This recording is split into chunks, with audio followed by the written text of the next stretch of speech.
ಈ ಹೊಸ ವರ್ಷದಲ್ಲಿ 2026ನೇ ಇಸ್ವಿಯಲ್ಲಿ ಹೊಸ ವರ್ಷದಲ್ಲಿ ನೀವೇನೆಲ್ಲ ಅಂದ್ಕೊಂಡಿದ್ದೀರಾ, ಏನೆಲ್ಲ ಆಗಬೇಕು, ಎಷ್ಟು ದುಡ್ಡು ಮಾಡಬೇಕು, ಅಥವಾ ಯಾವ ಜಮೀನು ತೆಗಿಬೇಕು, ಅಥವಾ ಮನೆ ಕಟ್ಟಬೇಕು, ಅಥವಾ ವ್ಯಾಪಾರ ಸ್ಟಾರ್ಟ್ ಮಾಡಬೇಕು, ಅಥವಾ ಏನೇ ಒಂದು ನಿಮ್ಮಲ್ಲಿ ಏನು ತಲೆಯಲ್ಲಿ ಇಟ್ಕೊಂಡಿದ್ದೀರೋ ಅದನ್ನೆಲ್ಲವನ್ನು ಬರೆದುಕೊಂಡು ಯಾವ ಪೇಪರಲ್ಲಿ ಯಾವ ಪೆನ್ನಲ್ಲಿ ಹೇಗೆ ಬರಿಬೇಕು ಅಂತಂತೇಳಿ ಮ್ಯಾಮ್ ಒಂದು ಸಪ್ರೇಟ್ ವೀಡಿಯೋ ಮಾಡಿದ್ದಾರೆ. ಆ ವಿಡಿಯೋ ನೋಡಿಬಿಟ್ಟು ನೀವು ಬರ್ಕೊಂಡು ಬರಬೇಕು.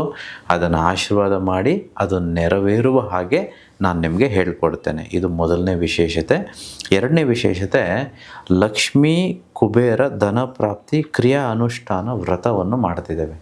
ಯಾರೆಲ್ಲ ಈ ಕಾರ್ಯಾಗಾರಕ್ಕೆ ಡಿಸೆಂಬರ್ 21ಕ್ಕೆ ಆಮೇಲೆ ಜನವರಿ 9, 10, 11 ಸ್ಪೆಷಲ್ ವರ್ಕ್ಶಾಪ್ಗೆ ಬರ್ತಿದ್ದೀರೋ ಅವರೆಲ್ಲರೂ ಈ ವ್ರತ ಮಾಡಬೇಕು. ಇದು 36 ದಿನದ ವ್ರತ.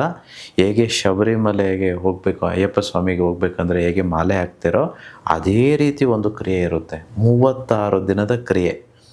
ಈಗ ಹೊಸ ವರ್ಷದಲ್ಲಿ ನಾವು ಕೇಕ್ ಕಟ್ ಮಾಡಬೇಕಾ, ಕಟ್ ಮಾಡಬಾರ್ದಾ, ಅದನ್ನು ನಿಮಗೆ ತಿಳಿಸ್ಕೊಡ್ತೇನೆ.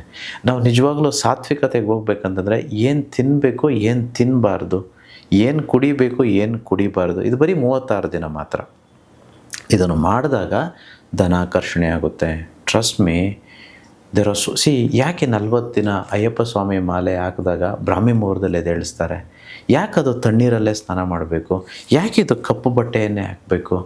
ಯಾಕದು 40 ದಿನ? ಇದಕ್ಕೆಲ್ಲ ವಿಶೇಷತೆಗಳಿದೆ. ಅದನ್ನು ನಾನು ನಿಮಗೆ ತಿಳಿಸ್ಕೊಡ್ತೇನೆ. ಈ 36 ದಿನದ ವ್ರತವನ್ನು ಯಾರು ಮಾಡ್ತಾರೋ ಅವರೆಲ್ಲರೂ ಶ್ರೀಮಂತರಾಗೇ ಆಗ್ತಾರೆ.